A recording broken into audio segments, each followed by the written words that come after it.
कहते हैं हर रिश्ता तो खून का होता है, लेकिन दोस्ती का रिश्ता उम्मीद और विश्वास का होता है। जब विश्वास टूटता है तो उसका अंजाम कितना बुरा होता है, इसकी कोई कल्पना नहीं कर सकता। नमस्ते, आदाब, सत श्री अकाल, अभिवादन स्वीकार करिए। सौरभ सोशलिस्ट का स्वागत है आप सभी का हमारे नए खास एपिसोड अपराध की दुनिया में। आज अपराध की दुनिया में एक ऐसी घटना के बारे में बात करूंगा जिसको सुनने के बाद आपका दोस्तों के ऊपर से विश्वास उठ जाएगा, आपके रोंगटे खड़े हो जाएंगे। यकीनन यह घटना आपको परेशान करने वाली है। साथियों, घटना है 24 अप्रैल 2022 की। उत्तर प्रदेश का एक जिला है जौनपुर जिले के शाहगंज इलाके के अंदर दो दोस्त रहा करते थे जिनका नाम राजराव और अभिषेक बताया जाता है। राजराव और अभिषेक के दोस्ती की कस्में पूरा क्षेत्र खाया करता था। इनमें काफी घनिष्ठ मित्रता थी। शाम का वक्त था, गांव से बारात जा रही थी। दोनों दोस्त भी बारात जाने के लिए तैयार हो जाते हैं। बारात पहुंचती है, द्वार पूजा का कार्यक्रम चल रहा होता है, लोग डीजे पर डांस कर रहे होते हैं। इसी बीच में इनके कुछ दोस्त कुछ ज्यादा ही ड्रिंकिंग किए रहते हैं, वो लोग भी बारात में पहुंचते हैं। धीरे धीरे कार्यक्रम आगे बढ़ता है, जयमाल का कार्यक्रम पहुंचता है। जिस समय जयमाल का कार्यक्रम हो ही रहा था, उसी समय अभिषेक का एक दोस्त राजराव कहीं गायब हो जाता है। गांव वाले और जो संबंधी होते हैं थोड़ा बहुत इधर उधर ढूंढते हैं, फिर सोचते हैं कि बारात से काफी लोग घर जा रहे थे, वह घर चला गया होगा। रात में शादी विवाह का कार्यक्रम संपन्न होता है। सुबह विदाई होती है। विदाई होकर जब दुल्हन घर आती है तो जो राजराव के माता पिता होते हैं वह अपने बेटे को ढूंढते हैं, बोलते हैं कि वह भी बारात को गया था लेकिन अभी तक राजराव आया नहीं।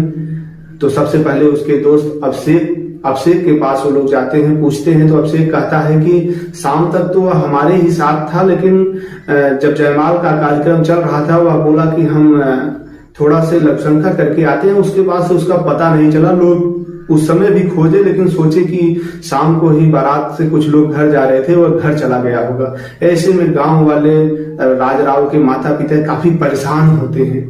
वह लोग स्थानीय पुलिस चौकी पर जाकर गुमशुदगी की रिपोर्ट दर्ज कराते हैं और उसको ढूंढते हैं। लोग तरह तरह कहीं पर मिलते नहीं। अगले दिन सुबह जब जहां पर बारात गई हुई थी वह इलाका है, एक सिंघई गांव है। सिंघई गांव के रेलवे क्रॉसिंग के पास एक अज्ञात व्यक्ति का शव लोगों को सुबह मॉर्निंग वॉक करते हुए दिखाई देता है।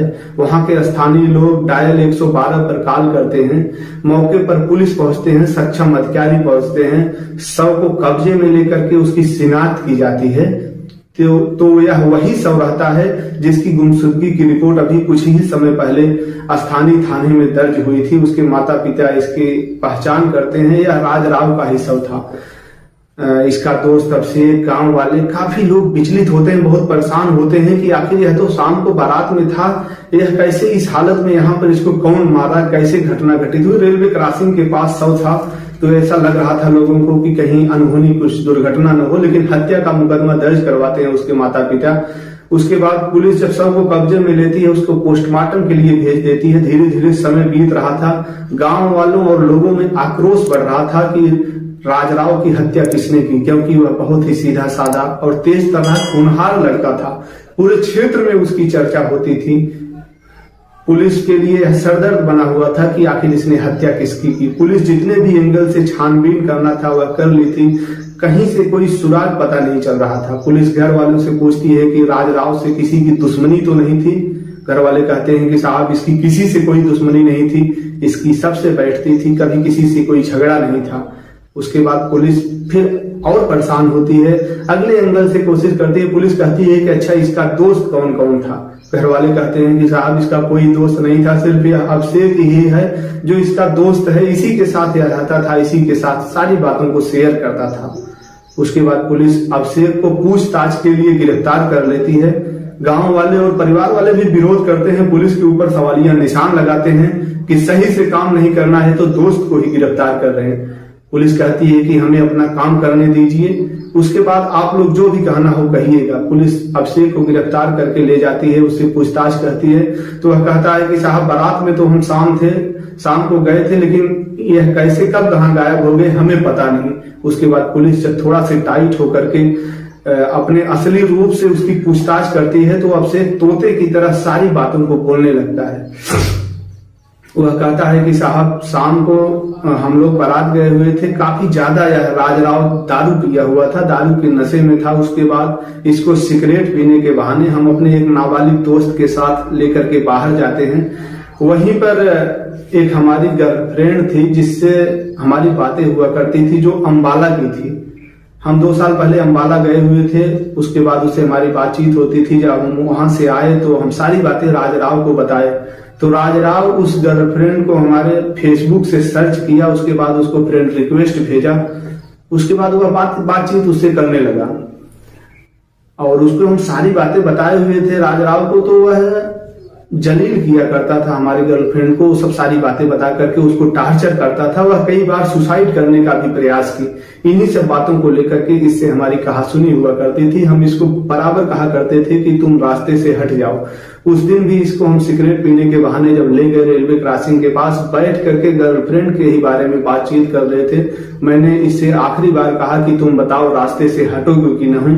तब यह कहा कि वह हमारी दूर की रिश्तेदार है, तुम उससे बातें मत किया करो और तुम रास्ते से हट जाओ। वह काफी ज्यादा दारू पिया हुआ था। आवेश में आकर मैंने जो बगल ईंट रखा हुआ था उसी से उसके सर पर वार कर दिया, जिसकी मौके पर ही वहां पर मृत्यु हो गई। उसके बाद हम लोग शव को खींचते हुए नाले के पास ले जाकर के किए अपने नाबालिग दोस्त के साथ। फिर रात में ही हम लोग वहां से घर पर चले आए। कपड़े में काफी ज्यादा खून लगा हुआ था, उसको दूसरा कपड़ा पहन करके पुनः बारात में सम्मिलित हो गए, जिससे लोगों को शंका न हो।